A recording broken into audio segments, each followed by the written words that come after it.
சூப்பராக வந்து சோறு வச்சு தயிர் வாங்கி தாளிச்சு தந்துக்கிறேன். அது காமன் வச்சா அந்த ஊருக்கு நான் வச்சு இந்த மாதிரி வீட்டில் ஊறுகாய் தந்துக்கிறேன். அதுக்கப்புறம் பச்சை மிளகா வார்த்தி தந்துக்கிறேன். கொஞ்சமாக சுட சோறு தந்துக்கிறேன். சொன்ன மாதிரியே வந்து குழம்பு சுட சுட நல்லா சூப்பராக இருக்குது பார்க்கவே, கிரேவி மாதிரி இருக்குது பார்க்கவே. ஹாய் ஃப்ரெண்ட்ஸ், நீங்கள் வந்து நம்ம என்ன வீடியோ பார்க்க போகிற சொல்லிட்டு பார்த்தீங்கன்னா சண்டே ஸ்பெஷலாக வந்து வாத்துக்கறி தான் ஃப்ரெண்ட்ஸ் வந்து செய்ய போகிறோமே. அப்பா வந்து இப்போ போய் வாத்து போய் க்ளீன் பண்ண வர போகிறாரு. சரி வாங்க பார்க்கலாம். அப்பா சரி வாத்தை போய் க்ளீன் பண்ணிட்டு வாங்க. சரிப்பா. அப்பா வந்து வாத்தை அரிஞ்சு சுத்தம் பண்ணி கொடுத்துட்டு போயிட்டாங்க. நீ வந்து குழம்பு வச்சுமா சொல்லிட்டு நாம தான் நான் தான் வந்து குழம்பு வைக்க போறேன்.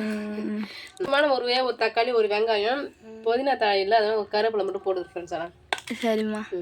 இது வந்து ஒரு வெங்காயம், ஒரு தக்காளி இதையும் போட்டு அரைச்சி கொஞ்சமாக பெருஞ்சீரகம் பொட்டுக்கடலை போட்டு அரைச்சி பொடி பண்ணி தந்துக்கிறேன். அப்புறம் கொஞ்சமாக இஞ்சி பூண்டு பேஸ்ட். இது நான் கொஞ்சமாக இல்லை, நான் கனமாகவே அரைச்சி வச்சுக்கிறேன். நம்ம வந்து கொஞ்சமாக போட்டுக்கணும், மீதி வச்சிட வேண்டியதான். மீதி எதனா ஒரு பொருளுக்கு நம்ம யூஸ் பண்ணிக்கலாம்.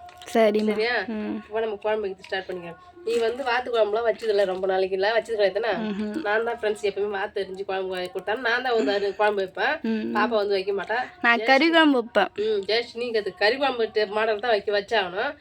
வச்சுட்டு அதுக்கு கடைசியில் வந்து மொத்தம் புளி வந்து ஊற்றுவாங்க. ஏன்னு கேட்டால் அந்த கவுச்சி ஸ்மெல்லு வராத அளவுக்கு, கவுச்சி அடிக்கும் இல்லையா, அந்த கவுச்சி வராத அளவுக்கு வந்து புளி கொஞ்சம் ஊற்றுவாங்க. அதுதான் மெயின் ஒரு டிஷ்ஷே சேர்க்கணும். இது வாத்து கறி குழம்பு சாப்பிட்டு ரொம்ப நாள் ஆகுது. பொங்கலுக்கும் வந்து சரி நாங்கள் வாங்கவும் இல்லை. இதுதான் காசு போட்டு இன்னைக்கு வாங்கி அப்பா தான் விருப்பப்பட்டே வாங்கினாங்க. நான் வாங்கி தரமா, நானே சுத்தம் பண்ணி தரேன், நீங்கள் செய்யுங்க சொன்னாங்க. அதனாலதான் சரி வாங்கி தாங்கன்னு சொன்னேன், வாங்கி கொடுத்தாங்க. ஆமாம், பொங்கலுக்கு எல்லாமே வந்து செஞ்சோம். ஆனால் வந்து ஆமாம், மட்டன் எடுத்தோம், சிக்கனும் எடுத்தோம், மீன் வாங்கணும், அப்புறம் அதெல்லாம் வாங்கணும். ஃப்ரெண்ட்ஸ் நாங்கள் வாத்து மட்டும் வாங்கலை. ஒரேடியே அதிகமாக செஞ்சாலும் நம்ம சாப்பிட முடியாது இல்லையா, அது சிறுக செஞ்சாலும் சாப்பிடலாம் சூப்பராக. சரி சரி, நீங்கள் சிறுக செய்யுங்க. அம்மா வெங்காயத்தை போட்டு பார்த்துக்க ஆரம்பிச்சிட்டிங்களா? ஃப்ரெண்ட்ஸ் வீட்டுக்கு வந்து செத்த போகிறதுனால எனக்கு வந்து அதே ஒரு விஷமா இருந்தது. நான் வந்து செத்த கட்டினதுக்கு கொஞ்சம் கஷ்டப்படலாம். இப்போ பண்ணலாம் இறச்சிட்ட மாரி தெரியுது. நான் இப்போ இறச்ச மாதிரி தானே கண்ணேன். எனக்கு கூட இருக்கிறதுனால வந்து டிஃப்ரெண்ட் வந்து கண்டுபிடிக்க தெரியல. சப்ஸ்கிரைபர் சொல்லுவாங்க பண்ண இறச்சிக்கன்னா குண்டாக. அவங்களும் அவங்களை தினைக்கும் பார்க்குறாங்கல்ல, அதனால அவங்களுக்கும் தெரியாது. ஆமாம் ஃப்ரெண்ட்ஸ், இப்போ வீடு செத்த போடலாம்னு சொல்லிட்டு கருப்பஞ்சோளை தான் நாங்கள் கட்டினுக்கோமே. ஃபஸ்ட்டு ஒரு வண்டி வந்து கட்டி வந்து வச்சுட்டோம். நாளைக்கு கொஞ்சம் கட்ட வேண்டியது, நாங்கள் பார்க்கலாம் வாங்க. சரிம்மா. ஃப்ரெண்ட்ஸ் குழம்பு வந்து கூட்டிட்டேன். மிளகா பொடி தான் போடணும், போட்டலாம். அதுவும் சூப்பராக இருக்குது பார்க்கறதுக்கு. அம்மா என்ன சாப்பாடு செஞ்சுட்டு சாப்பிட ஆரம்பிச்சிட்டிங்களா? சூப்பராக வந்து குழம்பு ரெடி ஆகிடுது. குழம்பு பார்க்கல, நான் இறக்கிட்டேன். நான் வந்து சாப்பாடு போட்டேன். லெக் பீஸா? 2 பேருமே வந்து சாப்பிட வந்து ஆரம்பிச்சிட்டாங்க. சூப்பராக வாத்துக்கறி குழம்பு டேஸ்ட்டே தனி லெவல். தனி லெவல் பாரா. புளியெல்லாம் ஊற்றி அந்த ஒரு புளிப்போடு அந்த குழம்பு சாப்பிட்டு ரொம்ப ஒரு டேஸ்ட்டாக இருக்குது. சரிம்மா சரி சாப்பிடுங்க. சொன்ன மாதிரியே வந்து குழம்பு சுட சுட நல்லா சூப்பராக இருக்குது பார்க்கவே, கிரேவி மாதிரி இருக்குது பார்க்கவே. இப்போ வந்து அது மசாலாலாம் ரெடி பண்ணி கொடுத்தாங்க, நான் வந்து வச்சேன். சூப்பராக கிரேவி மாரி தான் பார்க்கவே வந்து சூப்பராக இருக்குது. சாப்பிட்டா அதை விட சூப்பராக இருக்கும். நீங்கள் சாப்பிடுங்க. அப்பா வந்து சாப்பிட்றதுல தான் கவனமாக இருக்கிறாரு. சரி சரி சாப்பிடுங்க. ஃப்ரெண்ட்ஸ் அம்மா வந்து வீட்டுக்கு வந்து சோள கட்டுறேன்னு சொல்லிட்டு சொன்னாங்க இல்லையா, அவங்களுக்கு வந்து சாப்பாடு எடுத்துன்னு வந்துடுறேன். என்ன எடுத்துன்னு வந்து சொல்லிட்டு பார்க்கலாம் வாங்க. சூப்பராக வந்து சோறு வச்சு தயிர் வாங்கி தாளிச்சு தந்துக்கிறேன். அது காமன் வச்சா அந்த ஊருக்கு நான் வச்சு இந்த மாதிரி வீட்டில் ஊறுகாய் தந்துக்கிறேன். அதுக்கப்புறம் பச்சை மிளகா வார்த்தி தந்துக்கிறேன். கொஞ்சமாக சுட சோறு தந்துக்கிறேன். வாங்க சாப்பிடலாம். சரி சரி சாப்பிடுங்க. ஆள் கிடைக்காத நாங்களே எங்கள் ஃபேமிலி சாணமே நாங்களே செத்த பிடிச்சிருக்கிறோமே. இப்போ எல்லாம் யாருன்னா செத்த பிடிங்கட்டா யாரா பிடிச்சிங்கிறாங்க, நாளைக்கு ஓட்டை வாங்கி போடுங்கடா, நாளைக்கு சீட்டி வாங்கி போடுறேன்னு சொல்கிறாங்க. ஃப்ரெண்ட்ஸ் நம்ம அந்த அளவுக்கு அந்த வீட்டுக்கு போட முடியாததுனால நாங்கள் செத்த பிடிச்சிக்கிறோம். நாங்களே 2 நாளாக அந்த தொடர்ந்து பிடிக்கிறோம். ஆமாம், எங்கேயுமா உட்காந்து சாப்பிட கூட நல்லா இல்லவே இல்லை. அதனால் வந்து கட்டின சோலையெல்லாம் ஒன்றா மேலே போட்டு உக்காந்துனுக்குறோம். அதனால கொஞ்சம் அது அம்மாவுக்கு மட்டும்தான் நல்லா இருக்குது, அப்பாவுக்குலாம் வெயில் தான். சாப்பாடு எப்படி இருக்குது? மிளகா பாரு எத்தனை கீத்து ஆக்கிடுறான் பாரு, ஒரு மிளகா 4 கீத்து.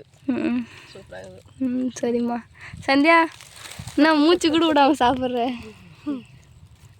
சரி சாப்பிடு. பாவம் எல்லாமே வந்து வேலை செஞ்சு நான் மட்டும்தான் வீட்டில் வந்துட்டு இப்போ தான் வந்தேன். இதுக்கப்புறம் நானும் வேலை செய்யணும்.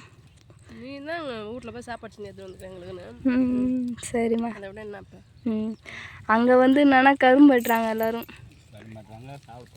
ஆமாம், மணி ஆயிடுச்சுல, கரெக்டாக கரும்பட்டுறோம் கூட நம்ம சாப்பிட்றோம். இன்றைக்கி அப்பா மட்டும் இந்த வேலை இல்லைனா கரும்பட்டை போயிட்டுருப்பாரு. செத்த பிடிக்கிற வேலை தான் அப்பா 2 நாளாக கரும்பேட்டை கூட போகவே இல்லை. நாங்களே பிடிச்சிட்டு வரோன்னு சொல்லிட்டு அப்பா வந்து பிடிக்கிறாரு. எதனா ஒரு முயற்சி எடுத்து பண்ணாதான் இருந்தாலும் வேலை சீக்கிரம் நடக்கும். இதெல்லாம் வந்து சோளை கட்டி வச்சுருக்காங்க அங்கங்கே முட்டா. இதுக்கப்புறம் பார்க்கலாம் ஒன்று எவ்வளோ தர கட்டுறேன்னு சொல்லிட்டு. அப்பா என்ன கத்தை பிடிக்க ஆரம்பிச்சிட்டிங்களா? ஃப்ரெண்ட்ஸ் அம்மாவும் அப்பா வந்து போட்டி போட்டு வந்து வேலை செய்கிறாங்க.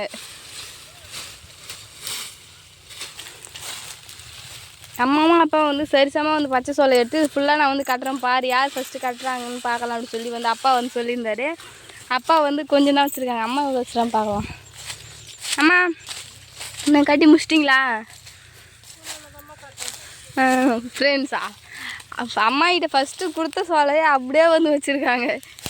என்னதாம்மா கட்டின நீ? நான் வந்து ஒரு 3 கதை கட்டியிருப்பேன். லேட் பிக்கப் கொஞ்சம் கொஞ்சமாக தான் வந்து கட்டுறாங்க.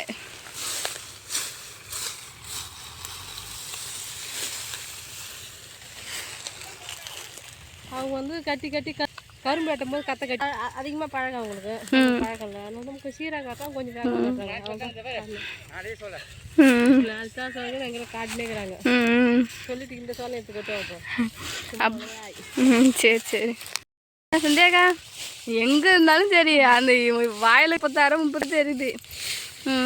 என்ன நீங்கள் சோலையெல்லாம் போய் வந்து தரீங்களா? இந்த மாதிரி வந்து கும்பலாக வந்து சந்தியாக்கா தான் வந்து எடுத்து வந்து வைக்கிறாங்களே. நான் சும்மா சொல்லலாம், நான் தான் சுற்றி வந்துனுங்கிறேன்.